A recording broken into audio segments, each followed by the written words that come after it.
Di a luz a una niña. Al verlo, mi suegra se dio la vuelta y se marchó inmediatamente, sin dignarse a cuidarme. Mi marido me llamó inútil y se fue tras su madre. Amargada, llamé a mis propios padres para que vinieran a ayudarme. Al salir del hospital, me fui directamente a casa de mis padres y tomé una decisión que volvería loca a la familia de mi marido. Estimados amigos, que nuestros caminos se hayan cruzado aquí es una feliz coincidencia. Por ello, les invito a mostrar su apoyo si esta historia resuena con ustedes. Les deseo mucha salud y que disfruten del relato. Me llamo Valentina, una mujer que ya ha pasado la treintena, llevando en mi ser la paciencia característica de las mujeres de mi tierra. Pero aquella noche, en la delgada línea entre la vida y la muerte, toda la fe que tenía en la familia y en la decencia humana, valores que una vez veneré, se hizo añicos en 1000 pedazos que desgarraron mi alma. Mi cesárea de aquel día no fue sencilla. Una placenta previa central me provocó una hemorragia masiva, y mi presión arterial se desplomó sin control. En el delirio de la anestesia y el agotamiento físico, mis oídos aún captaban el pitido acelerado del monitor cardíaco y las voces apresuradas de los médicos. Con mis últimas fuerzas, me mordí el labio hasta hacerlo sangrar, solo para evitar hundirme en la oscuridad eterna. Sabía que mi pequeña hija acababa de llorar por primera vez al nacer, sin haber sentido aún mi calor. Cuando me trasladaron de la unidad de cuidados intensivos a una habitación normal, sentía el cuerpo como si un camión me hubiera pasado por encima. La larga incisión en mi abdomen, de más de 1 palmo, me torturaba con punzadas agudas que me llegaban hasta el cerebro. Mis piernas seguían entumecidas, pesadas como el plomo, incapaces de moverse. La hemorragia me había dejado el rostro pálido y los labios secos y agrietados. Incluso respirar era un esfuerzo, tomando cada bocanada de aire frío con olor a alcohol medicinal. En ese momento de máxima vulnerabilidad y dolor insoportable para una mujer que acaba de rozar la muerte, lo que más anhelaba era la mirada compasiva de mi marido, el apretón de manos reconfortante de mi familia. La puerta de la habitación se abrió con un suave crujido y la luz del pasillo proyectó la silueta de una mujer de mediana edad, corpulenta, vestida con un elegante traje de terciopelo color burdeos. Era Dolores, mi suegra. Entró con paso decidido, sus tacones de aguja golpeando el suelo de baldosas con un sonido autoritario. Su rostro, al cruzar el umbral, aún mantenía una sonrisa ansiosa, sus ojos astutos buscando la cuna del bebé. Seguramente, imaginando al nieto varón que continuaría el linaje familiar, se acercó apresuradamente, diciendo con entusiasmo: «¿Dónde está? ¿Dónde está el heredero de la abuela?» Tanto misterio con las ecografías me teníais con el corazón en un puño. Con esas caderas tan anchas, estaba segura de que sería un niño. Pero cuando levantó el borde del pañal y vio la pulsera de identificación en la muñeca de la bebé, que indicaba claramente el sexo femenino, la sonrisa se congeló en sus labios como si hubiera recibido una bofetada. En un instante, el rostro de Dolores se transformó. De la efusividad y la expectación, sus facciones se hundieron, sus cejas se fruncieron en una línea de disgusto. Su mirada pasó fugazmente sobre la pequeña criatura rojiza que dormía plácidamente y se clavó directamente en mí, la nuera que yacía jadeante y sin aliento en la cama del hospital. El desprecio era evidente en cada curva de su boca. «¿Y esto es todo?», soltó con un tono arrastrado, lleno de sarcasmo, una acidez que resonó en la silenciosa habitación. Tanto drama, tanta espera para toda la familia, pensando que darías a luz al heredero de esta casa, y resulta que es otra niña. Quedé atónita, mi corazón se sentía oprimido, como si alguien lo estuviera estrujando. El dolor de la incisión era una cosa, pero la bofetada invisible de las palabras de mi suegra me dolía 100.000 veces más.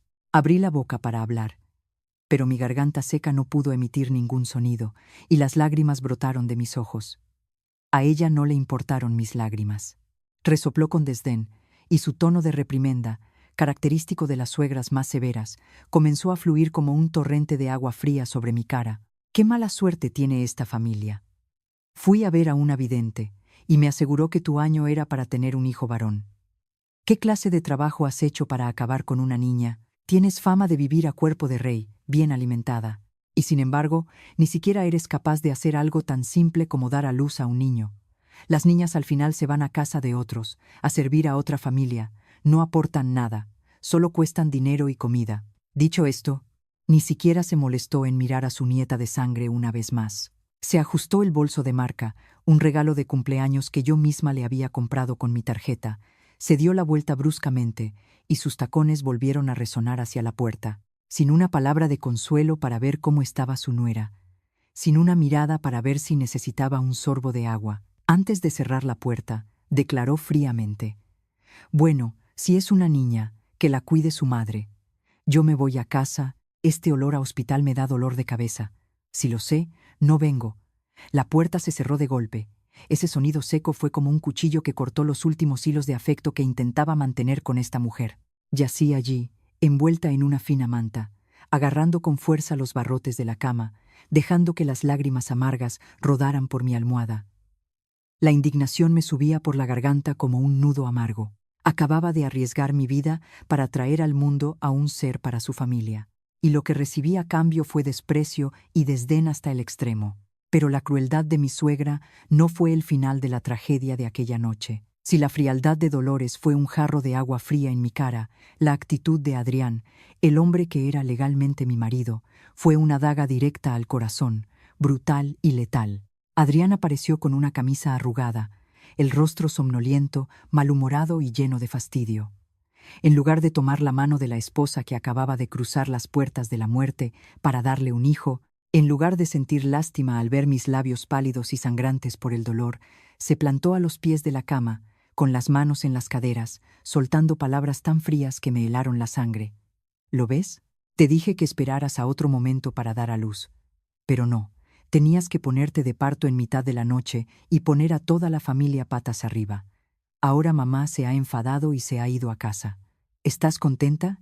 Abrí mis ojos llenos de lágrimas para mirar al hombre con el que compartía mi vida. No podía creer lo que oía. Me estaba culpando. Culpaba a una mujer que había tenido un parto prematuro por agotamiento, por trabajar sin descanso para mantener esa misma casa, de haber dado a luz a propósito en mitad de la noche para molestar a todos. Susurré, con una voz débil y rota: «¿Qué? ¿Qué estás diciendo? Mamá me ha insultado por tener una niña, y se ha ido. No le has dicho nada y encima me culpas a mí». Adrián frunció el ceño y agitó la mano en el aire, con un gesto de hastío. «Bueno, no ha dicho ninguna mentira. Mamá lleva mucho tiempo esperando un nieto, se ha gastado un dineral en videntes y te ha comprado un montón de vitaminas carísimas con la esperanza de que tuvieras un niño. Ahora sale una niña. ¿Cómo no va a estar decepcionada? Eres una inútil. Si ni siquiera puedes tener un hijo varón, tienes que aguantarte. Como si fueras la única mujer del mundo que sabe parir. Todas las mujeres paren, quéjate un poco menos». Hablaba con una fluidez pasmosa, sin el menor atisbo de remordimiento. Parecía haber olvidado por completo que todas las vitaminas carísimas que Dolores traía a casa se pagaban desde mi cuenta bancaria. Olvidó que yo había tenido que arrastrar mi enorme barriga de embarazada para trabajar hasta la medianoche y cerrar pedidos, solo porque ese mes él se había tomado varios días libres para irse de copas, descuidando su trabajo y haciendo que le descontaran todo el sueldo. Ignoró el hecho de que para tener esta cómoda habitación privada en el hospital, fui yo quien tuvo que firmar el pago por adelantado antes de entrar en el quirófano. El dolor de la incisión me golpeaba en oleadas, mezclado con un dolor emocional que me paralizaba. Pero a Adrián no le importaba. Miró alrededor de la habitación y se dirigió al sofá destinado a los familiares, pateando un cojín y quejándose. «¿Qué clase de habitación es esta, tan agobiante y sin aire? ¿Cómo se puede dormir aquí? El olor a desinfectante me da náuseas». Me miró, sin un ápice de compasión en sus ojos, solo la irritación de alguien a quien le han perturbado su egoísta comodidad. «Bueno, pulsa tú el timbre y llama a una enfermera si necesitas algo. Yo me voy a casa a dormir. Mañana tengo una reunión importante en la oficina. No puedo pasarme la noche en vela cuidándote. Estar aquí es agotador y me da dolor de cabeza. Si la niña llora, la calmas tú, no molestes a los demás». Dicho esto, sin esperar mi respuesta, sin siquiera dignarse a mirar a su propia hija que dormía plácidamente en la cuna, se dio la vuelta, cogió su chaqueta del respaldo de una silla y salió con su bolsa de snacks en la mano. Sus pasos eran apresurados, como si huyera de una plaga terrible, como si temiera tener que cambiar un pañal, preparar un biberón o enfrentarse a la responsabilidad de ser padre y esposo. La puerta se cerró por segunda vez en la noche. El sonido del cerrojo me aprisionó en la más absoluta soledad entre las 4 paredes blancas del hospital. El silencio era aterrador, solo roto por el tic-tac del reloj y la respiración regular de mi pequeña. Yací inmóvil, sintiendo como si hubiera caído en un abismo sin fondo. Las lágrimas de amargura y humillación rodaban por mis sienes, empapando la almohada. Lloré en silencio, temiendo que la herida se abriera. Mi corazón se sentía como si alguien lo estuviera cortando lentamente con una cuchilla de afeitar. Así que esta era la familia por la que había sacrificado mi juventud, por la que había trabajado hasta la extenuación. Resulta que, a sus ojos, yo no era más que una máquina de parir, una eficiente máquina de hacer dinero. Y cuando no produje el heredero que deseaban, me desecharon como un trasto viejo y maloliente. Juro que esta crueldad la recordaría hasta el fin de mis días. Contando cada punzada de dolor de la herida en la oscuridad silenciosa, los recuerdos de mis días como nuera en la casa de Adrián volvieron a mí, claros y crudos hasta doler. Las lágrimas de indignación de esta noche no eran el resultado de un capricho momentáneo de mi suegra o de una falta de atención pasajera de mi patético marido.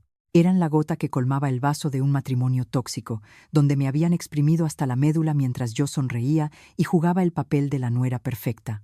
El día de mi boda, pensé que había encontrado un puerto seguro.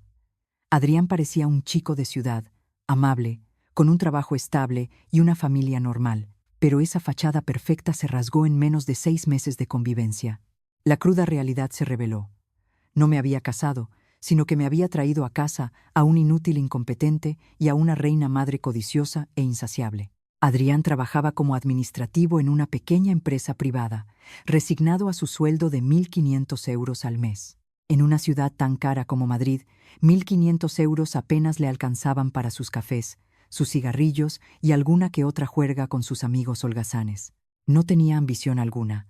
Si le sugería que estudiara un idioma o buscara un trabajo mejor, saltaba como si le hubieran echado sal, acusándome de ser una mujer materialista que quería pisotear a su marido. Siempre alardeaba de su orgullo de gato, madrileño de pura cepa, pero en realidad era un cobarde y un perezoso.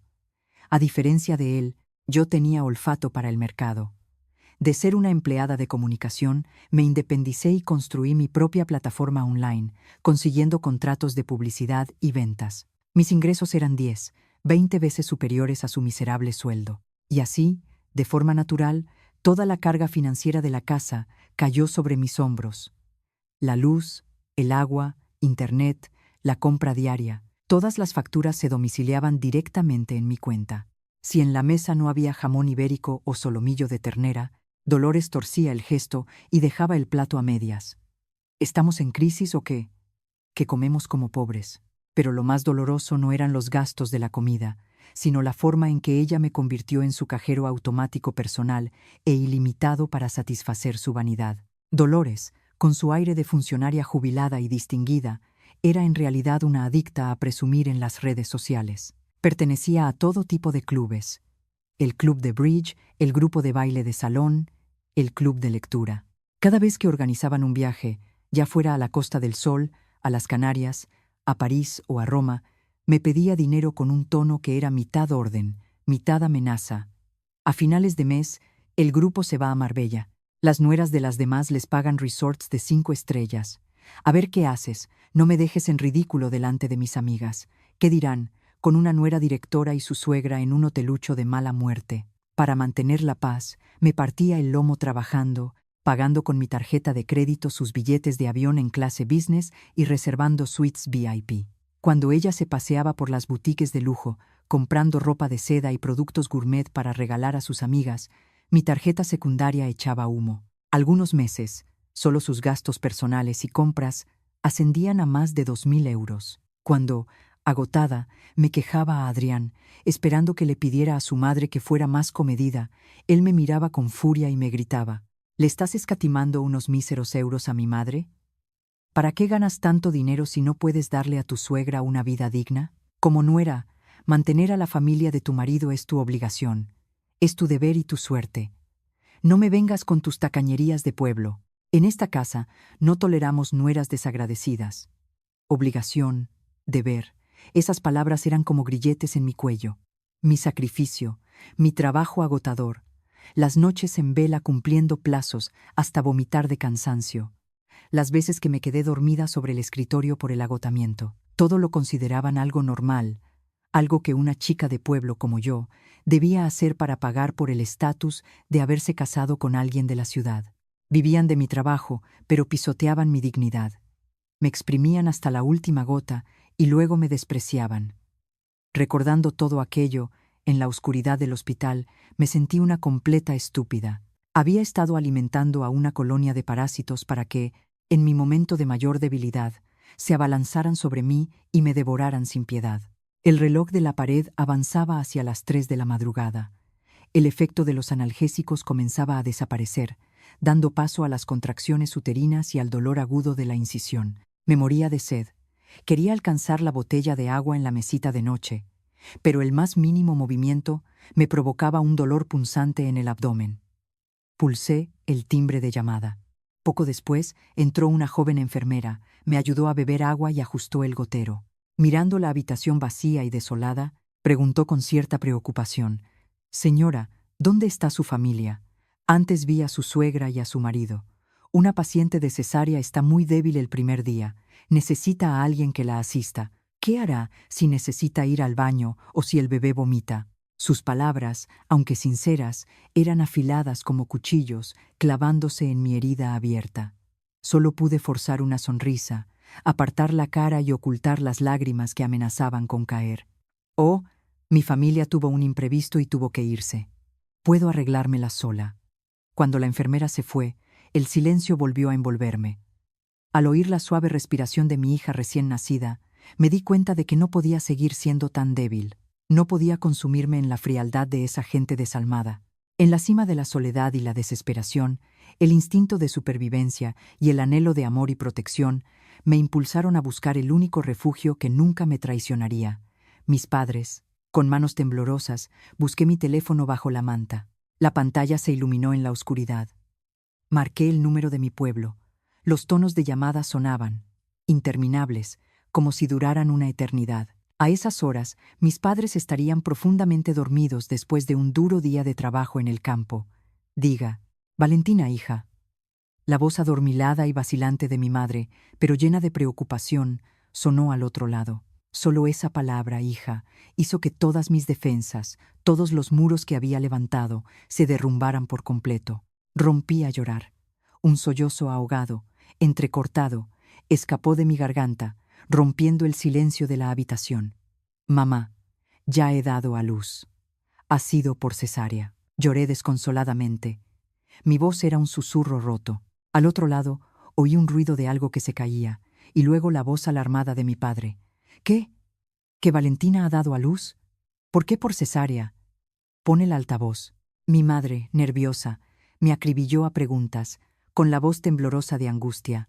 «Dios mío, pero si el médico dijo que hasta la semana que viene no salías de cuentas. ¿Por qué te han tenido que operar? ¿Estáis bien las dos? ¿Te duele mucho, hija? ¿Y la familia de tu marido? ¿Dónde está Adrián? ¿Dónde está tu suegra para que me llames llorando así?» Al oír la mención de la familia de mi marido, la amargura volvió a subirme a la garganta. Me mordí el labio, tragando el nudo, y dije entre sollozos: «Mamá, han visto que he tenido una niña. Me han insultado y se han ido todos. Mamá, me duele mucho, estoy sola aquí y tengo mucho miedo». Solo con esa frase, oí el grito de dolor de mi madre al otro lado. Mi padre, furioso, soltó una maldición. Su voz era grave, pero temblaba de dolor por su hija. «Hijos de perra, malditos sean. A mi hija, mi tesoro, la criamos con todo el cariño, y se casa con esa gentuza para que la traten como a una mula de carga. Y ahora que está entre la vida y la muerte, la abandonan así». Luego, su voz se volvió firme y decidida, con la fuerza de un pilar de familia, de un padre dispuesto a destrozar a cualquiera que se atreviera a tocar a su hija. «Valentina, deja de llorar. No llores, que se te va a abrir la herida. Tus padres vamos para allá ahora mismo. Mujer, ponte un abrigo. Coge algo de ropa de bebé y sal a la calle ya. Voy a llamar al taxi del pueblo, que nos lleve directamente a Madrid esta misma noche». «Pero papá, conducir de noche es peligroso». Sollocé. «¿Peligroso? Mi hija está sola y sufriendo en un hospital. Iré a buscarte aunque me cueste la vida. Quédate quieta y espéranos. No tengas miedo de nada. Tus padres están contigo. La llamada terminó. Apreté el teléfono contra mi pecho. Las lágrimas seguían cayendo, pero una extraña calidez se abría paso en mi corazón. Resulta que, en este mundo, el único lugar donde la tormenta se detiene tras la puerta, el único refugio incondicional, eran mis padres. Mis padres eran humildes, agricultores que trabajaban de sol a sol, pero el amor que me daban era infinitamente más grande que la fachada de educación y refinamiento repugnante de la familia de Adrián. Esa noche, mientras esperaba a mis padres, me juré a mí misma en silencio. La Valentina ingenua y sumisa murió en esa mesa de operaciones. No habría más concesiones. Al amanecer, la puerta de la habitación se abrió de par en par. Mis padres aparecieron, cargados con bolsas y todo tipo de cosas, termos con caldo caliente, una bolsa de pañales, ropa. Mi madre, al verme postrada en la cama, con el rostro pálido, tiró las bolsas al suelo y corrió a abrazarme, llorando como una niña. «Ay, hija mía, ¿por qué tienes que sufrir tanto? Estás en los huesos, cariño». Mi padre, un hombre curtido por el trabajo y el tiempo, que nunca había derramado una lágrima delante de sus hijos, estaba junto a la cama con las manos temblorosas y llenas de callos. Se secó una lágrima furtiva de su mejilla curtida por el sol, apretó los dientes para contener la rabia y se volvió para mirar a su nieta, que dormía en la cuna. Ese calor familiar, ese amor de sangre, me devolvió a la vida. Durante los días siguientes en el hospital, mis padres se turnaron para cuidarme día y noche. Mi madre pasaba las noches en vela acunando a la bebé para que yo pudiera descansar. Mi padre iba de un lado a otro, comprando comida especial para mi recuperación, medicinas y encargándose de todo el papeleo del hospital para su nieta. Y durante todo ese tiempo, ni una sola señal de la familia de Adrián, ni una llamada, ni un mensaje, nadie se dignó a aparecer por el hospital, a pesar de que su casa estaba a menos de 5 kilómetros. Esa actitud fría, como si yo fuera basura, era un desafío descarado. Daban por hecho que yo era una mujer dependiente, atada a ellos, y que una madre primeriza, débil y con una recién nacida en brazos, tarde o temprano tendría que suplicarles que me dejaran volver a casa para que me acogieran. Creían que el título de familia política era un arma con la que podían pisotearme a su antojo, pero se equivocaban de lleno. El día del alta, una llovizna fría caía sobre Madrid, trayendo consigo el aire gélido del invierno. El médico pasó a revisar mi herida y me dio el visto bueno para irme a casa. Mi padre cargaba con la canastilla de ropa y pañales. Mi madre, con sumo cuidado, envolvía a mi nieta en una suave manta de lana, sosteniéndola con delicadeza en sus brazos. Yo, vestida con ropa cómoda y un gorro de lana calado hasta las cejas, salí lentamente de la habitación. «Valentina, has llamado a tu marido para que vengan a recogeros. Si nos vamos así sin decir nada, a lo mejor luego buscan una excusa para armar un escándalo y decir que no te hemos educado bien», preguntó mi madre en voz baja, todavía temerosa de las estrictas reglas no escritas de ser una nuera. Me detuve en el pasillo del hospital, respiré hondo el aire frío y me volví hacia mi madre con una mirada firme y fría, uña de que nunca antes había tenido. «No hace falta llamar a nadie, mamá. Me voy a mi casa. Mi casa, la vuestra, no esa pensión llena de sanguijuelas. No te preocupes por lo que diga la gente. A partir de este momento, ya no soy la nuera de nadie. Papá, llama a un taxi. Nos vamos todos directos al pueblo». Mi padre, al oír esto, me miró con aprobación y asintió con determinación. «Exacto, a nuestra casa. Esa gentuza que abandona a su nuera en el hospital solo por tener una niña no son personas, son bestias. Te recuperarás en casa, tus padres cuidaremos de ti y de la niña. No necesitamos a esa calaña para nada». El taxi paró frente a la puerta del hospital. Con mi hija en brazos, me acomodé con dificultad en el asiento trasero. El sonido de la puerta al cerrarse fue como el cierre definitivo de un capítulo de mi vida, 3 años de humillación como esposa y nuera. El coche se puso en marcha, tomando la autovía en dirección a mi tranquilo pueblo. Encendí el móvil y abrí la conversación con Adrián. El chat estaba vacío. El último mensaje era suyo, pidiéndome 50 euros para un videojuego el día antes de que rompiera aguas. Esbocé una sonrisa de desprecio. Adiós. Vida de esclava para parásitos. murmuré. No dejé ni una nota, ni un aviso de que me daban el alta.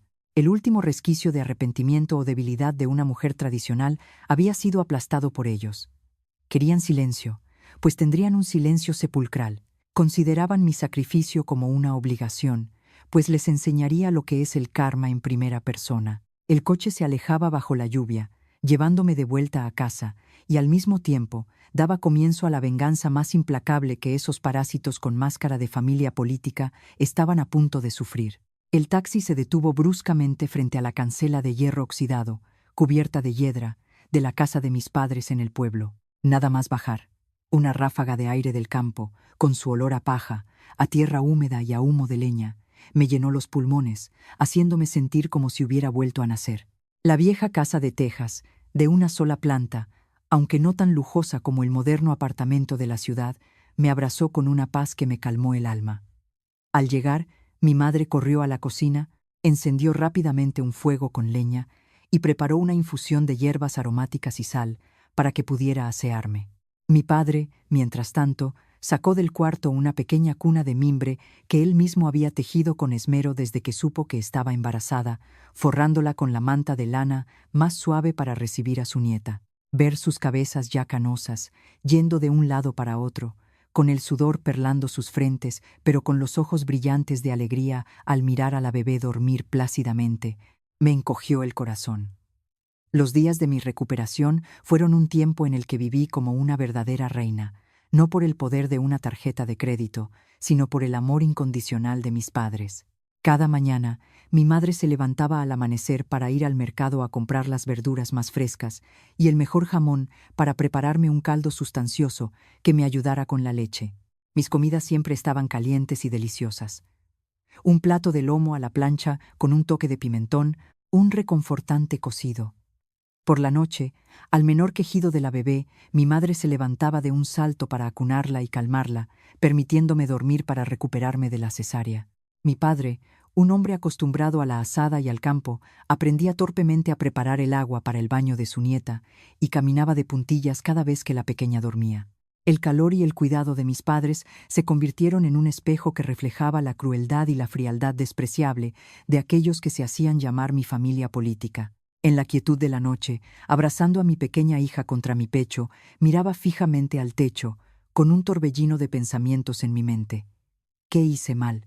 Sacrifiqué mi juventud, me maté a trabajar como una mula para mantener a la familia de mi marido, desde la comida diaria hasta los viajes de lujo a resorts de 5 estrellas, para que mi suegra pudiera presumir. Los puse en un pedestal. Aguanté con paciencia el carácter autoritario y el falso orgullo de un marido con un sueldo de 1.500 euros. ¿Y cuál fue el resultado? Me trataron como una máquina de hacer dinero y de parir. Cuando, tras una dolorosa cesárea, di a luz a una niña, me desecharon como basura, me despreciaron, me insultaron y me abandonaron a mi suerte en un hospital. Cuanto más pensaba, más crecía la indignación en mis venas. Odiaba mi propia estupidez y sumisión de los últimos 3 años. Al ver las gotas de sudor de mis padres, cayendo por el amor y la preocupación por su hija y su nieta, desperté. ¿Por qué tenía que usar mi sudor y mis lágrimas para engordar a una panda de parásitos sinvergüenzas? ¿Por qué tenía que permitir que mi hija creciera en un hogar donde se despreciaba a las mujeres con ideas anticuadas y machistas? No, la sumisión había muerto. La nuera buena y trabajadora llamada Valentina murió en esa mesa de operaciones. Tenía que reclamar justicia para mí y para mi hija. Acaricié suavemente el pelo de mi bebé, mordiéndome el labio hasta hacerlo sangrar para tragar el nudo en mi garganta. En ese momento, en la silenciosa oscuridad del pueblo, tomé una decisión firme, fría y definitiva que cambiaría mi destino por completo. Me divorciaría, pero antes de firmar el papel que expulsaría a esa gente de mi vida, usaría mis propias manos para estrangular todas sus fuentes de ingresos, cortar todos sus suministros, para que probaran la humillación y la miseria de la pobreza que en realidad se merecían. Mientras yo me recuperaba, saboreando cada cucharada de caldo caliente lleno del amor de mi madre en el apartamento de Madrid, ese hogar cuyos muebles había pagado íntegramente de mi bolsillo, el ambiente era de fiesta. Más tarde, por los relatos de una vecina cercana y mi profundo conocimiento de su naturaleza, supe perfectamente cómo Dolores y su hijo se lo estaban pasando en mi ausencia. No sentían el más mínimo remordimiento o preocupación por la desaparición de la nuera que acababa de sufrir una cesárea. Al contrario, lo veían como un berrinche ridículo. En la mente estrecha de quienes están acostumbrados a vivir a costa de otros, por mucho que yo volara, siempre tendría que volver al comedero llamado hogar conyugal. Estaban convencidos de que una mujer que abandona a su marido es una deshonra, algo que nadie quiere. La casa, sin mis manos para limpiarla, se convirtió en un vertedero en menos de una semana. Platos sucios apilados con moho, desprendiendo un olor agrio en el fregadero. El suelo cubierto de colillas de Adrián y huellas de zapatos sucios. Pero a ellos no les importaba. Estaban ocupados disfrutando de la libertad sin el llanto de un bebé. Dolores, luciendo un costoso vestido de seda que le había comprado el mes anterior, se sentaba con las piernas cruzadas en el sofá de diseño italiano, con el mando de la tele en una mano y un bol de patatas fritas en la otra. Adrián, por su parte, se tumbaba en la alfombra, pegado a la pantalla del móvil jugando a videojuegos, soltando algún que otro taco de vez en cuando. Ese mediodía, madre e hijo decidieron darse un festín. Adrián cogió el móvil y navegó por una aplicación de comida a domicilio. Con la familiaridad de la costumbre, seleccionó por defecto el pago con mi tarjeta de crédito, ya vinculada a su cuenta. Bogavante a la plancha con queso, solomillo de ternera al punto. Un almuerzo de más de 200 euros entregado en su puerta. Lo dispusieron todo sobre la mesa de cristal, comiendo y comentando con regocijo mi ausencia, con palabras tan crueles que daban escalofríos. «Déjala, que se le pase el berrinche», dijo Dolores con desdén, sorbiendo un poco de vino. «Las mujeres después de parir se vuelven insoportables, saltan por cualquier cosa. Que se quede en el pueblo con sus padres, que la atiendan ellos». Da a luz a una niña y se comporta como si hubiera parido a un príncipe. Nos hemos librado de tener que cuidarla y lavar pañales. ¡Qué alivio! Adrián, masticando un trozo de carne, secundó a su madre con una actitud arrogante y condescendiente. Yo paso. Intenté llamarla y me colgó. Así que ya no la llamo más. ¡Qué orgullo más tonto! Si te casas, te adaptas a las costumbres de la familia de tu marido. No tiene un hijo varón, le dicen 4 cosas y se ofende. Tú tranquila, mamá. Al final, la cuerda se rompe por lo más débil. En un par de semanas, como mucho, se cansará de la vida aburrida del pueblo y volverá corriendo con la niña para limpiarnos la casa y servirnos. Hoy en día, una mujer divorciada no la quiere nadie. No se atreverá a hacer nada. Se rieron a carcajadas, un sonido de triunfo que resonó en la habitación desordenada. Estaban convencidos de que yo, la abeja obrera, volvería voluntariamente a la colmena para seguir financiando su estilo de vida de falsos ricos. Confiaban demasiado en mi capacidad de aguante, pero esos parásitos no podían imaginar que lo que les esperaba no era el arrepentimiento o la sumisión de su nuera, sino una guadaña afilada a punto de cortar de raíz su sustento financiero, la sangre que alimentaba sus vidas. Esa comida de Bogavante fue su último festín de lujo, antes de ser arrojados al abismo de la miseria. Esa tarde, una lluvia torrencial caía afuera. El sonido de las gotas golpeando las tejas parecía acompasarse con la frialdad de mi corazón. Mi pequeña dormía profundamente después de tomar el pecho, su respiración era regular y sus labios, fruncidos, esbozaban una sonrisa de vez en cuando. La arropé bien y me senté apoyada en la pared, cogiendo el teléfono de la mesilla. La luz de la pantalla iluminó mi rostro demacrado, pero mis ojos brillaban con una determinación cruel. Abrí la aplicación de mi banco e inicié sesión con reconocimiento facial. La interfaz de gestión de tarjetas apareció, mostrando una larga lista de movimientos. Al revisar el historial de transacciones, los números que vi solo aumentaron mi asco. En los pocos días que llevaba fuera, la tarjeta de crédito adicional a nombre de Dolores seguía registrando gastos de cientos de euros en tiendas de moda, supermercados y spas. La tarjeta vinculada a la aplicación de Adrián también había volado, con numerosos pedidos de comida cara y recargas para videojuegos. Sabe bien vivir del sudor y la sangre de otros, ¿verdad? Me reí entre dientes, mientras mi pulgar comenzaba la secuencia de ejecución. Primera acción: cancelar la tarjeta adicional. Seleccioné la tarjeta de crédito con un límite de 5.000 euros que le había dado a Dolores para la compra. Hice clic en bloquear tarjeta permanentemente. Un cuadro de diálogo apareció. ¿Está segura de que desea bloquear esta tarjeta? Sin dudarlo un segundo. Pulsé aceptar. Un paso completado. Segunda acción: eliminar todas las vinculaciones de pago. Entré en la configuración de las carteras digitales y las aplicaciones de comida y transporte en la cuenta de Adrián, de la que tenía la contraseña. Borré por completo cualquier vinculación con mis tarjetas bancarias. A partir de ahora, si quería Bogavante o un viaje en Uber de lujo, que usara su miserable sueldo de 1.500 euros. Tercera acción. Y el golpe de gracia, cancelar todos los pagos automáticos de facturas. El apartamento estaba a mi nombre. Todas las facturas de luz, agua, internet y gastos de comunidad se descontaban automáticamente de mi cuenta cada mes. Recordé cómo Dolores ponía el aire acondicionado a 16 grados con las ventanas abiertas para que corriera el aire. Recordé a mi marido exigiendo la fibra óptica más potente para jugar sin lag. Cada mes me costaba no menos de 400 euros en facturas.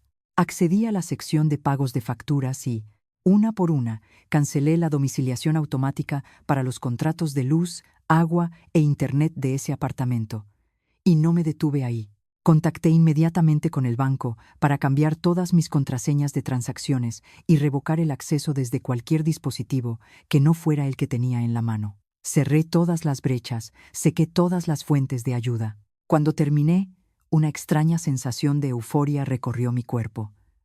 Sentí el pecho ligero, como si me hubiera quitado un peso de encima.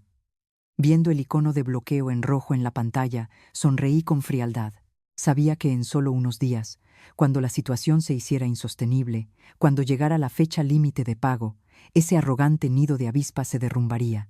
Dejé el teléfono tranquilamente sobre la almohada y cerré los ojos, disfrutando del sonido de la lluvia. La purga había comenzado. Ahora solo quedaba esperar y disfrutar del espectáculo de esas sanguijuelas hambrientas. El fin de semana llegó antes de lo que esperaba, y con él el primer acto del drama para mi apreciada suegra. Aunque estaba recuperándome en el pueblo, podía imaginar perfectamente la cara de tonta que se le quedó a Dolores ese día, gracias al relato, lleno de satisfacción, de una vecina del mismo rellano que nunca había soportado su arrogancia. El domingo por la mañana, Dolores se engalanó con un vestido de terciopelo burdeos, un collar de perlas falsas del tamaño de nueces, y llamó a su selecto grupo de amigas jubiladas para invitarlas a una mariscada en casa. Quería demostrarle su poder como suegra que controlaba la economía familiar, gastando el dinero de su nuera como si no valiera nada. Con aires de grandeza, entró en una de las tiendas gourmet más caras del barrio. Con la actitud de una millonaria, no miraba los precios, simplemente llenaba el carro. Un lomo entero de salmón noruego, solomillo de ternera gallega, setas de temporada, varias botellas de vino francés, una cesta de fruta exótica. Cuando el carro estaba a rebosar, se dirigió a la caja con una expresión de superioridad. La cajera pasó los productos rápidamente. El total son 680 euros, señora. Dolores, con un gesto displicente, sacó de su bolso la poderosa tarjeta de crédito negra que yo le había proporcionado y se la tendió a la cajera. Cobre de ahí. Tiene mucho límite. No se preocupe. La cajera introdujo la tarjeta en el datáfono. Tras unos segundos, en lugar del pitido de confirmación, la máquina escupió un pequeño recibo con un mensaje en rojo en la pantalla. Transacción denegada.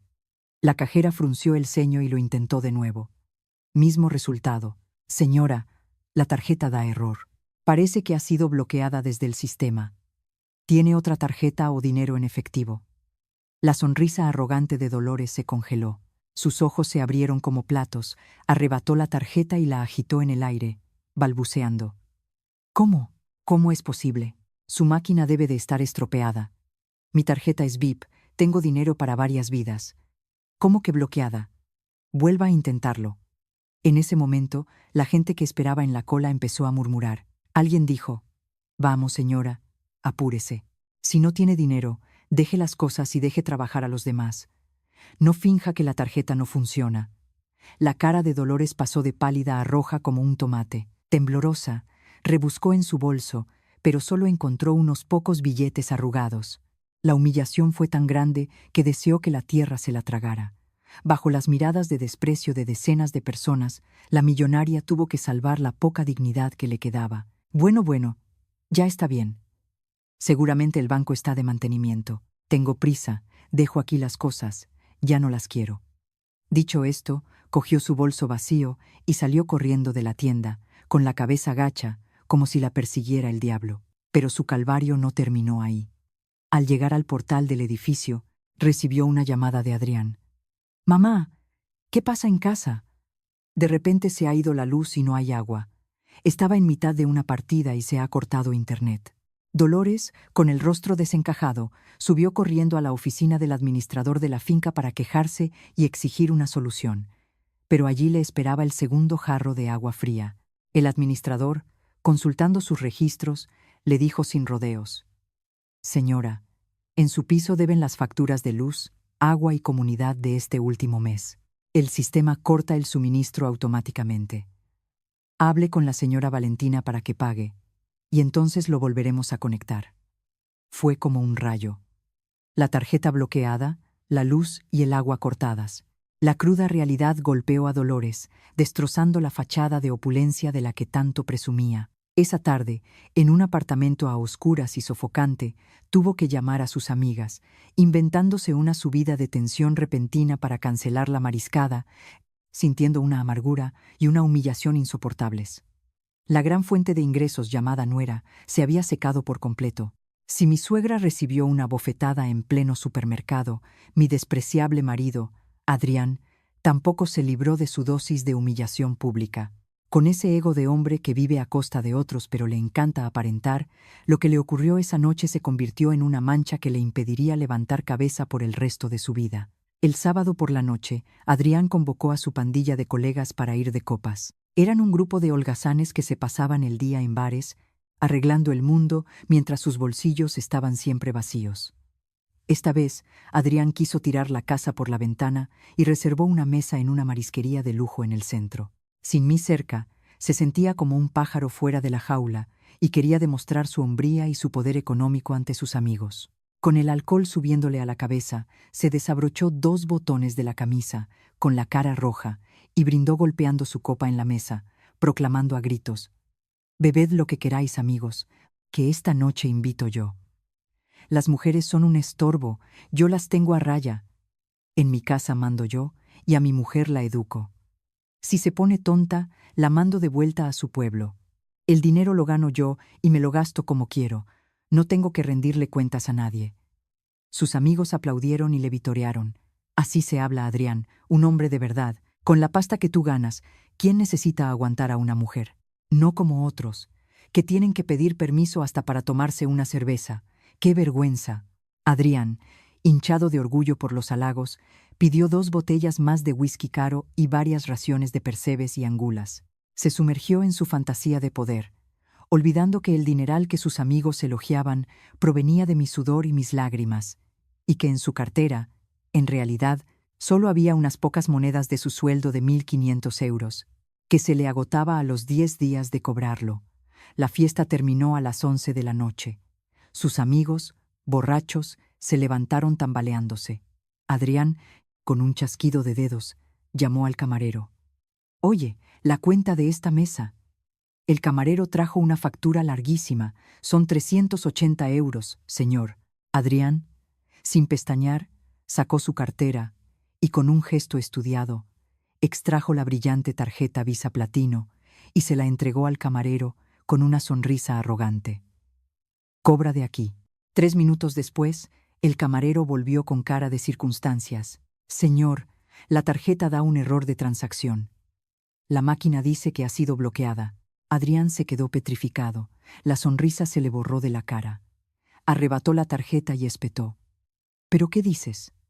«Vuelve a intentarlo. Vuestra conexión debe de ser una porquería».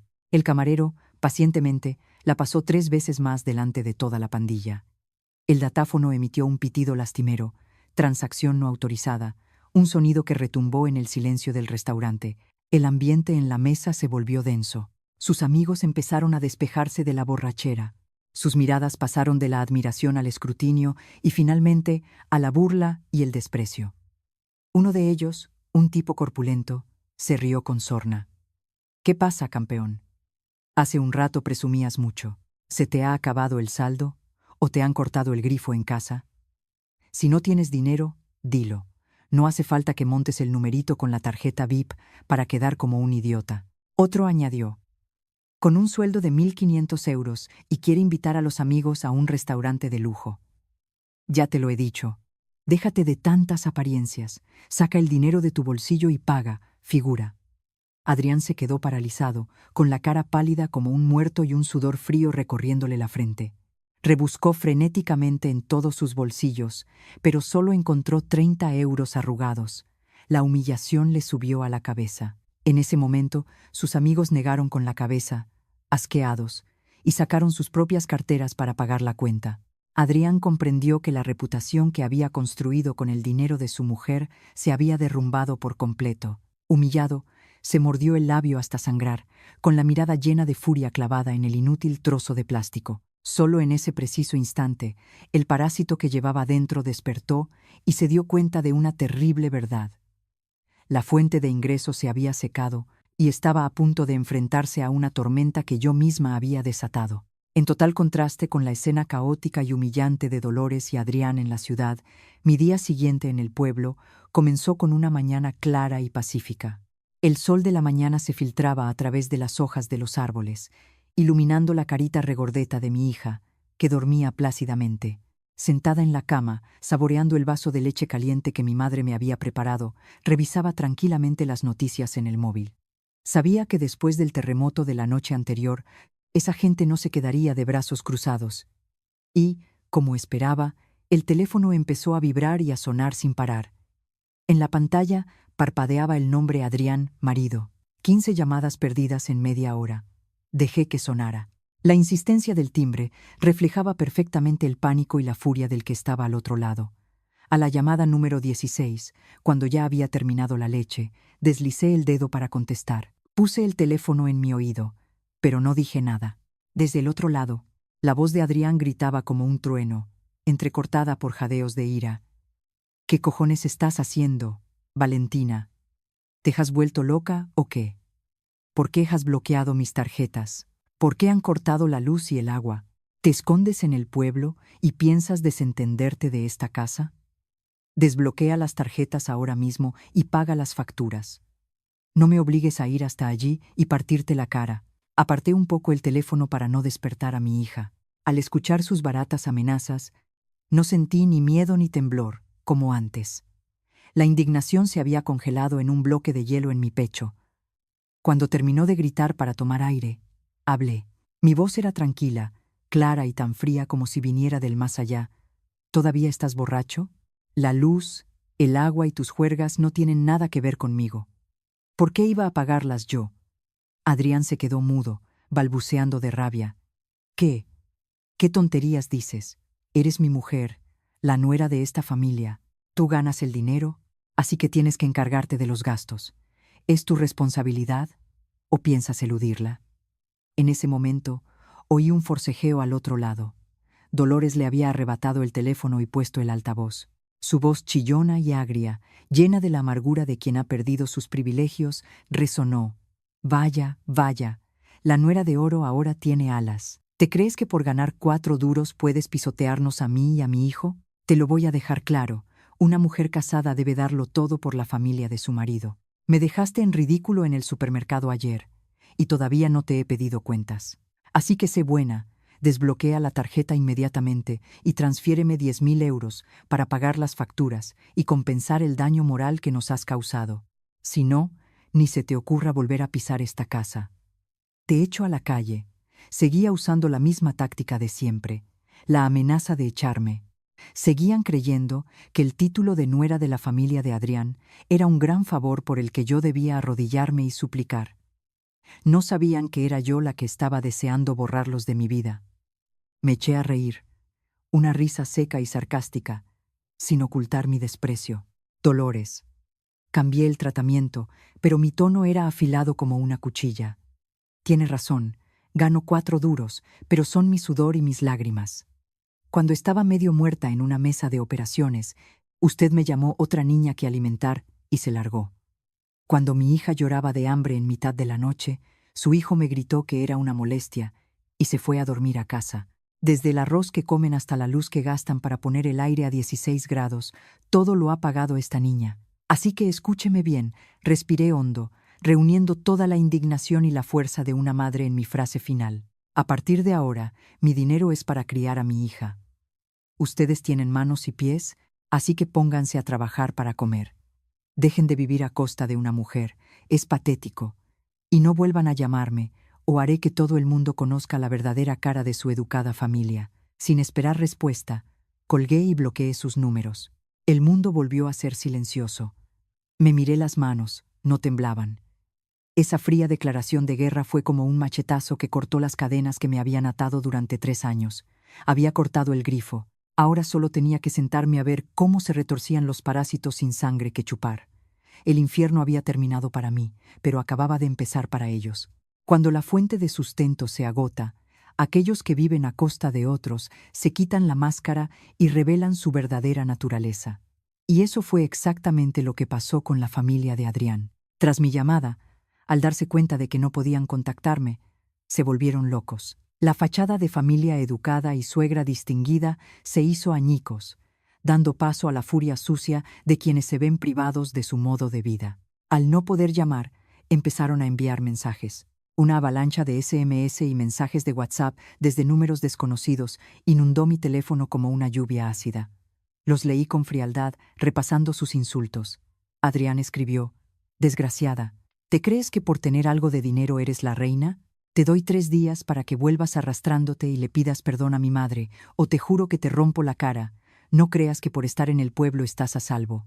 Y otro: «Zorra, seguro que te gastas el dinero con otro. Por eso has bloqueado las tarjetas, ¿verdad? Y esa niña que has parido, a saber de quién es. Te llevaré a los tribunales y te quitaré la custodia. Te haré la vida un infierno». Dolores, desde otro número, envió mensajes llenos del veneno de una suegra resentida. «Paleta maleducada, si tus padres no te enseñaron modales, ya te los enseñaré yo. Vives a costa de mi familia y encima te atreves a cortarnos el grifo. Ya verás, contaré en tu empresa la clase de nuera desagradecida que eres, a ver si te queda cara para seguir con tu negocio. Si hubiera sido la Valentina de hace 3 años, me habría derrumbado, habría llorado o me habría asustado tanto que habría llamado para pedir perdón. Pero la Valentina de ahora no». Al leer esas palabras sucias, no sentí dolor, sino asco y una risa amarga. Un hombre con un sueldo de 1.500 euros amenazando con quitarme la custodia, una suegra que vive de mí amenazando con hundir mi negocio. Eran patéticos en su delirio de grandeza. No respondí ni una sola palabra. Hice capturas de pantalla de cada mensaje, guardando la fecha, la hora y el número. También guardé los mensajes de voz con amenazas que dejaban en mi buzón. Sabía que en una batalla legal las lágrimas no sirven de nada. Solo las pruebas contundentes deciden el resultado. Después de reunir pruebas suficientes de sus insultos y amenazas, llamé a Beatriz, una antigua compañera de universidad que ahora era una abogada especializada en divorcios. «Beatriz, soy yo, Valentina. He decidido divorciarme de Adrián». Al otro lado, Beatriz suspiró con alivio. «¿Por fin has abierto los ojos? Te lo he dicho 1000 veces, pero tú seguías aguantando. ¿Qué ha pasado esta vez para que tomes una decisión tan firme?». Le conté todo con calma. La noche de pesadilla en el hospital, la crueldad de mi suegra, la irresponsabilidad de Adrián, y cómo, tras cortarles el grifo, me estaban acosando. Beatriz escuchó en silencio. Y luego soltó una maldición. «¡Qué cabrones! No tengas miedo. Déjamelo a mí. Ahora, lo que tienes que hacer es reunir todos los extractos bancarios de los últimos 3 años. Demostraremos que eras tú la que pagaba todas las facturas, las compras y sus deudas. Consigue también la factura del hospital y tu historial médico para probar que lo pagaste todo tú». «¿Y qué hago con los mensajes de insultos y amenazas?», pregunté. «Guárdalos todos, no borres nada. Son una prueba de acoso psicológico muy valiosa. Los tribunales ahora protegen mucho a las mujeres y a los niños. Con sus insultos y amenazas, solicitaremos una orden de alejamiento y demostraremos su pésima catadura moral». «¿Te amenaza con quitarte la custodia?». «Ya. Un tipo con un sueldo de 1.500 euros, sin patrimonio y con un historial de maltrato verbal. Ningún juez le daría la custodia de un bebé». La conversación con Beatriz me dio una fuerza inmensa. Empecé a construir un muro de defensa inexpugnable.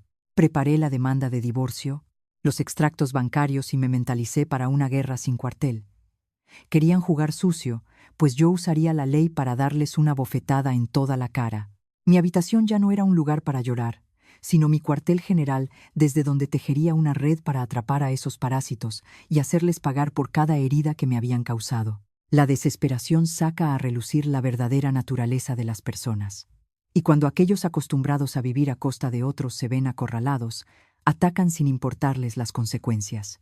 Apenas 3 días después de cortarles el suministro, la educación y distinción de la familia de Adrián se vinieron abajo, dando paso a un ataque sucio y descarado. Fue una tranquila mañana de fin de semana en el pueblo. Yo estaba en casa, doblando pañales. Mi padre estaba en el patio, cortando verduras para las gallinas, y mi madre, en la cocina. De repente, el silencio se rompió por el chirrido de un taxi que frenó en seco frente a nuestra casa. Las puertas se abrieron de golpe, y una sarta de insultos y gritos rompió la paz del vecindario. Me asomé por la ventana. Eran ellos. A la cabeza, Dolores, seguida por Adrián y su hermana Verónica, una chica de 25 años que no hacía nada más que pedirme dinero para bolsos y maquillaje. Los tres, con las caras rojas y sudorosas por el viaje, se abalanzaron sobre nuestra cancela como una banda de matones. «¡Abrid la puerta! Valentina, sal de aquí! ¡Da la cara!», gritaba Dolores, golpeando la cancela de hierro con un ladrillo. Adrián, a su lado, con las manos en las caderas y cara de pocos amigos, gritaba hacia el interior. «Señores, salgan a ver lo que ha hecho su hijita. Se casa y en lugar de servir a su familia política, se escapa con la niña y nos corta el grifo. Así educan a sus hijos». Verónica, la hermana, no se quedó atrás. Se unió a su madre y hermano, gritando para que todos los vecinos la oyeran. «Vecinos, salgan a ver esto. Una nuera que vive a costa de la familia de su marido y luego los traiciona. Esta casa no es para mujeres como ella. Sal ahora mismo y vuelve a casa con nosotros para que te eduquemos». El escándalo atrajo inmediatamente la atención de los curiosos vecinos. Empezaron a asomarse por las vallas, a pararse con sus bicicletas, cuchicheando entre ellos. Lo hacían a propósito, usando la presión social del pueblo, jugando con la vergüenza y el miedo al qué dirán de la gente de campo para forzar a mis padres a ceder y obligarme a mí a agachar la cabeza. Pensaban que mis padres, siendo agricultores humildes y sencillos, se asustarían ante la gente de Madrid. Pensaban que yo, por miedo a que mis padres quedaran en mal lugar, saldría corriendo a suplicarles perdón. Pero se equivocaron de lleno. No sabían que, aunque mis padres eran humildes, su amor por su hija era más fuerte que cualquier amenaza. Al oír los golpes en la puerta y los insultos hacia mí, mi padre tiró el cuchillo al suelo. Su rostro, curtido por el sol, se contrajo de ira. Sus manos callosas se cerraron en puños. Cogió la escoba que estaba en un rincón y caminó con paso firme y decidido hacia la cancela, donde las 3 fieras seguían gritando. El enfrentamiento estaba a punto de comenzar. Mi padre abrió la cancela de par en par. El chirrido del metal hizo que los 3 retrocedieran. Se plantó en la entrada, con la escoba en la mano, su mirada afilada como un puñal recorriendo sus rostros arrogantes. La autoridad de un padre protegiendo a su hija silenció el ambiente. «¿Qué hacéis aquí armando escándalo? ¿Quién ha sido el malnacido que ha dicho que mi hija vive a costa de otros?», preguntó con voz grave y resonante. Adrián, aunque intimidado, intentó mantener la compostura. «Señor, no defienda a su hija. Es mi mujer. Ha abandonado nuestro hogar y nos ha dejado sin nada. He venido a llevármela a casa y a enseñarle lo que está bien. Enseñarle mis cojones», gritó una voz aguda y firme desde atrás. Era mi madre. Salió de la cocina, todavía con un paño en la mano, con el rostro encendido de ira. Mi madre, una mujer de campo acostumbrada a aguantar, siempre me había aconsejado tener paciencia. Pero hoy la copa se había desbordado. Al oír cómo insultaban a su hija en su propia casa, su instinto de madre protectora se desató.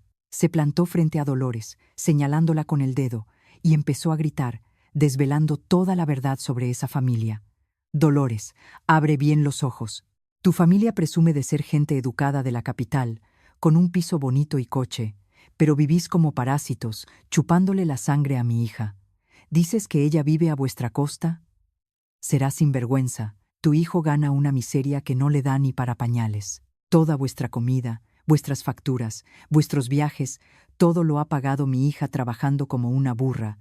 Os ha mantenido a cuerpo de rey, y cuando ella estaba entre la vida y la muerte después de una cesárea, tú miras a tu nieta, le haces un mal gesto y te largas, y tu hijo la abandona.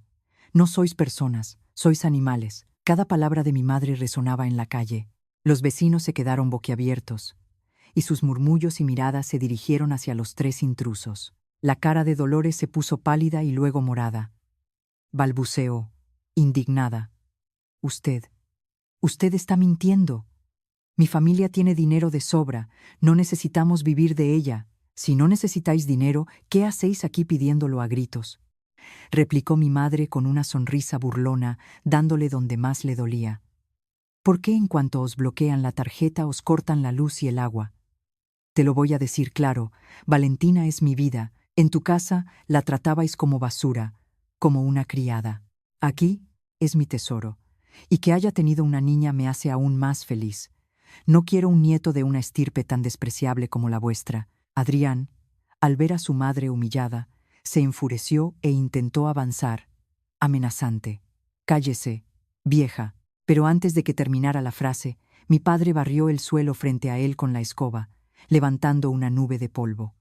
Atrévete a tocar a mi mujer, y te rompo las piernas, parásito. Fuera de mi casa, cuento hasta 3, y si no os habéis ido, le amo a la Guardia Civil y os denuncio por alteración del orden público. Los 3 se quedaron helados, completamente sorprendidos por la feroz defensa de mis padres. Estaban acostumbrados a pisotearme y pensaron que podrían hacer lo mismo con mi familia. Pero hoy, frente al muro inquebrantable del amor paterno, su máscara de arrogancia se había hecho pedazos, revelando su verdadera naturaleza cobarde y patética ante todo el pueblo. Retrocedieron torpemente. La mirada de Adrián, desesperada, me buscaba entre la multitud. Afuera, los vecinos se arremolinaban, y los comentarios de desprecio y las risas se dirigían directamente a ellos como dardos envenenados. Su reputación de familia de Madrid se había convertido en los que viven de la nuera.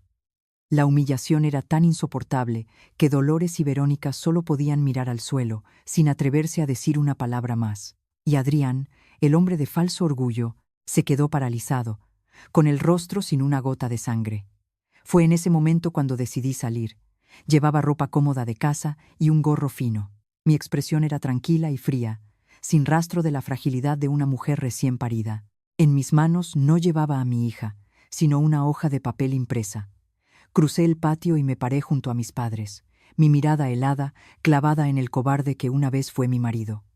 «¿Has salido por fin?», dijo Adrián, como si se aferrara a un clavo ardiendo. Intentó recuperar su falsa autoridad, pero su voz temblaba.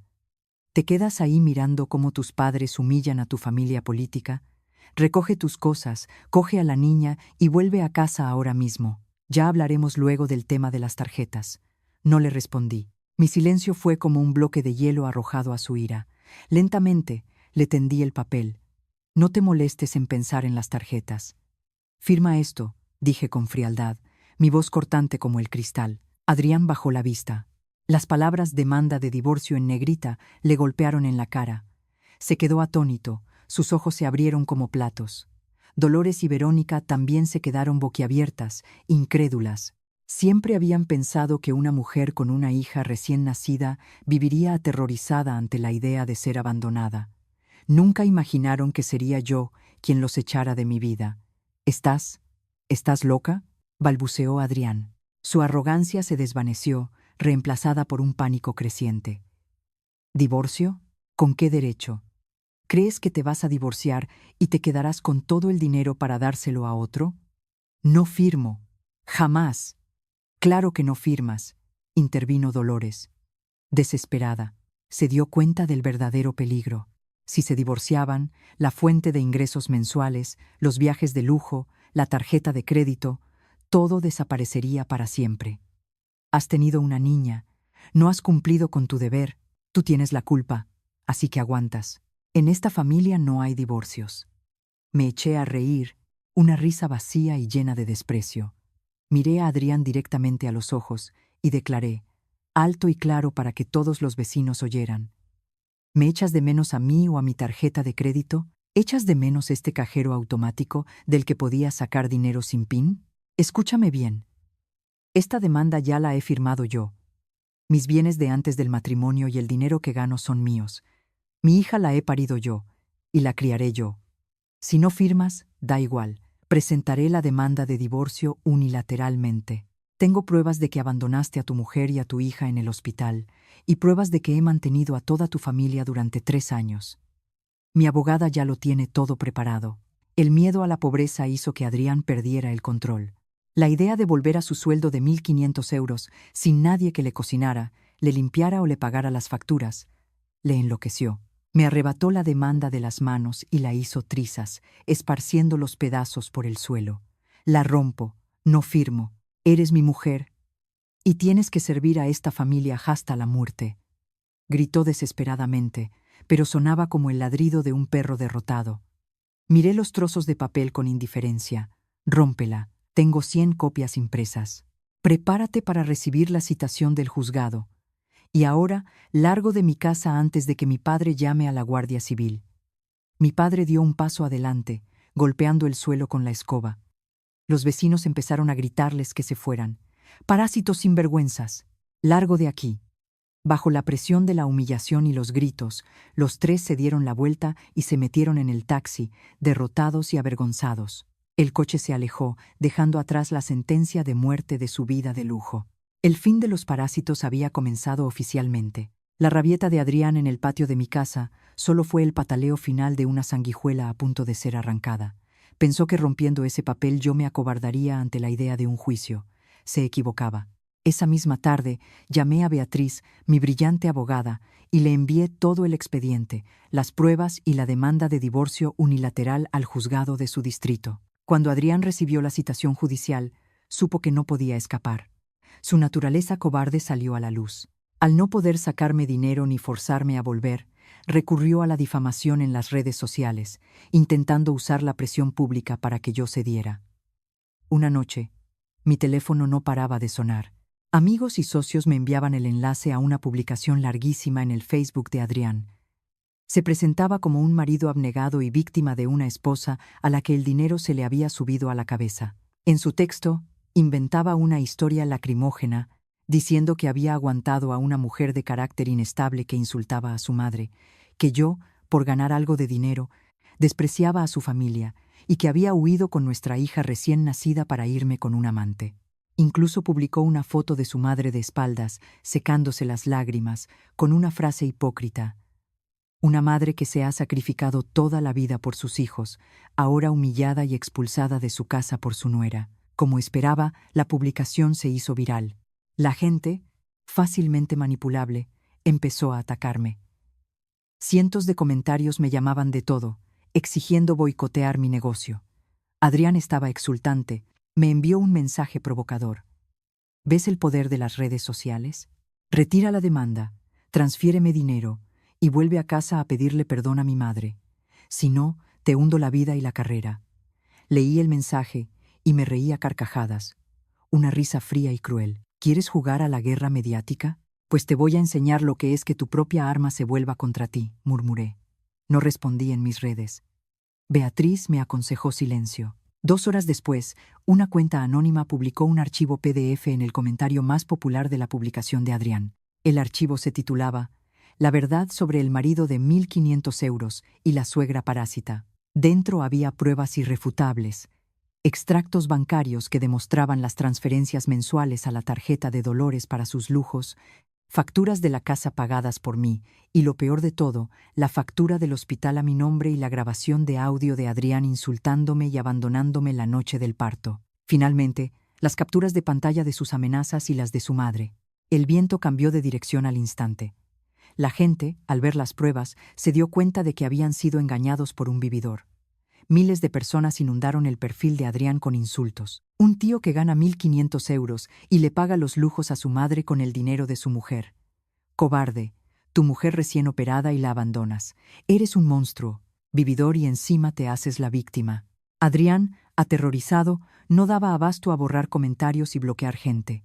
Al día siguiente, en su oficina, sus compañeros lo señalaban, humillándolo hasta el punto de no poder levantar la cabeza. Incapaz de soportar la presión, borró la publicación y desactivó su cuenta. La guerra mediática terminó con una humillación aplastante para él.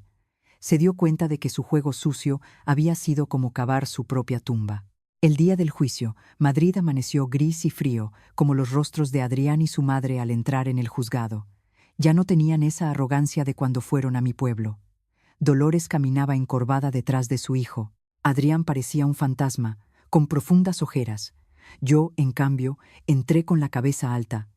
Llevaba un traje elegante, el pelo recogido y un maquillaje discreto que irradiaba confianza. Beatriz, a mi lado, sostenía un grueso dossier de pruebas. Cuando la mirada de Adrián se cruzó con la mía, la desvió rápidamente, aterrado. En la sala, cuando el juez le preguntó el motivo del divorcio, Adrián intentó una última jugada. Señoría, mi mujer sufre depresión posparto, por eso quiere divorciarse. Yo todavía la quiero a ella y a mi hija. Pido un tiempo para la reconciliación. Y si nos divorciamos, pido la custodia, porque ella está demasiado ocupada con su negocio. Beatriz se levantó, sonrió con ironía y presentó todas las pruebas, los extractos, las facturas, las grabaciones. Señoría, mi clienta no sufre ninguna depresión. Es plenamente consciente de que ha sido víctima de explotación económica y maltrato psicológico. El señor Adrián, con unos ingresos de 1.500 euros al mes, sin patrimonio y con un historial de abandono y amenazas, no tiene ni la capacidad económica ni la moral para obtener la custodia. Adrián se quedó petrificado. Las palabras de la abogada eran como bofetadas. Tras deliberar, el juez dictó sentencia. Se aceptaba mi demanda de divorcio. La vivienda y el coche, al estar a mi nombre y haber sido comprados con mi dinero antes del matrimonio, eran míos. Adrián no recibiría ni un céntimo. La custodia de nuestra hija me fue otorgada en su totalidad. Él fue privado de la patria potestad, pero se le impuso una pensión alimenticia de 200 euros al mes. Al oír que tenía que pagar, su naturaleza tacaña afloró. Señoría, por favor, gano 1.500 euros, tengo que pagar un alquiler y cuidar de mi madre enferma. Si pago 200 euros, no me queda para vivir. Mi mujer es millonaria, no necesita mi dinero. Pido que se me exima de la pensión. En la sala se hizo un silencio incómodo. Me levanté, con la espalda recta, y miré a mi exmarido con un desprecio absoluto. Señoría, no es necesario obligarle. Renuncio oficialmente a la pensión alimenticia del señor Adrián. Mi dinero es suficiente para darle a mi hija la mejor vida posible. No necesito ni un céntimo de limosna de alguien que carece de capacidad y de moral como padre. A partir de este momento, quiero cortar todo lazo legal y moral con su familia. Adrián se quedó boquiabierto. Pensó que yo le exigiría dinero, pero mi renuncia fue la mayor humillación. Significaba que él quedaba borrado de nuestras vidas, sin valor alguno. Salí del juzgado con la sentencia en la mano y la cabeza bien alta, dejando atrás a una madre y un hijo derrotados, sin nada y aterrorizados ante su futuro.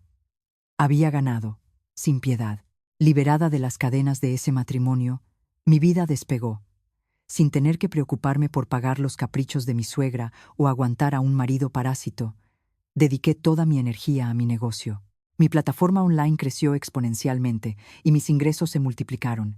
6 meses después del divorcio, compré un chalet adosado en una urbanización de lujo. Mi hija vivía como una princesa, con todo lo que necesitaba, creciendo feliz y sin carencias. Mientras tanto, la vida de Adrián y Dolores se hundió en la oscuridad.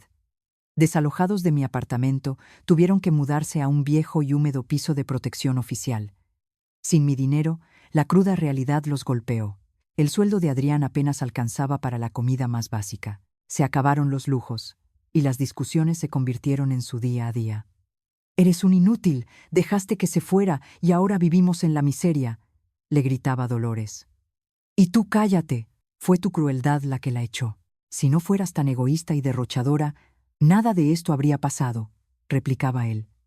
Se culpaban mutuamente, devorándose como bestias enjauladas. La presión y la humillación llevaron a Adrián a la ruina. Desesperado por conseguir dinero fácil, cayó en las apuestas online. Al principio ganó algo, lo que le hizo creerse un genio.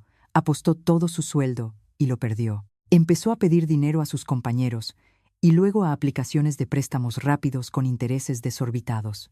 La adicción le consumió. Un día le robó a su madre el último anillo de oro que le quedaba y lo vendió para seguir apostando. Lo perdió todo. La deuda se disparó a casi 100.000 euros. Los cobradores empezaron a acosarlo en el trabajo, difundiendo fotos suyas y llamándolo estafador. La empresa lo despidió fulminantemente. Luego, los matones fueron a su casa, pintaron la puerta, rompieron cosas y aterrorizaron a los vecinos. Para pagar parte de la deuda, lo obligaron a malvender el piso. Sin dinero y sin hogar, madre e hijo acabaron en un cuarto alquilado de 10 metros cuadrados en un barrio marginal. El precio de su arrogancia y su ingratitud los había arrastrado al fondo. 3 años después, el tiempo, juez implacable, había puesto a cada uno en su lugar. Para pagar las deudas y comprar alcohol, Adrián, antes un oficinista pulcro, acabó trabajando como mozo de carga en el mercado central. Sus manos, antes suaves, ahora estaban destrozadas. Su madre, tras el shock, sufrió un pequeño infarto cerebral y quedó postrada en cama, quejándose constantemente. Una tarde de lluvia, Adrián, empapado y apestando a alcohol, descargaba cajas pesadas frente a un lujoso centro comercial. Justo en ese momento, un Mercedes negro se detuvo. Un chófer abrió la puerta con un paraguas. De él bajé yo, vestida con un elegante abrigo, radiante y segura. De mi mano, mi hija, vestida como una princesa, reía feliz. «Mamá, ¿después de los juguetes podemos ir a por un helado?» «Claro, mi amor», le respondí con una sonrisa. Al girarme, mi mirada se cruzó con la del mozo de carga que estaba paralizado a unos metros. Era Adrián. Estaba sucio, temblando bajo el peso de una caja. Sus ojos reflejaban shock, dolor, arrepentimiento y una vana esperanza de compasión. Miraba a la hija que una vez despreció, ahora viviendo una vida que él jamás podría alcanzar. Mi respuesta a su mirada desesperada no fue odio ni satisfacción. Simplemente lo miré con una indiferencia helada, como se mira una mota de polvo en el camino, algo insignificante. Aparté la vista, sonreí y entré con mi hija en el centro comercial, dejando atrás la lluvia y el frío. La caja se le cayó de los hombros, rompiéndose en el suelo. En medio del aguacero, aquel hombre miserable cayó de rodillas sobre el barro y rompió a llorar, un llanto de impotencia y remordimiento tardío. Finalmente entendió que el castigo más cruel no es la venganza, sino el olvido absoluto de aquellos a quienes una vez pisoteaste, verlos brillar mientras para ellos tú ya estás muerto. Las mujeres no nacieron para aguantar y sufrir. El sacrificio incondicional por la persona equivocada solo engendra ingratitud y parásitos.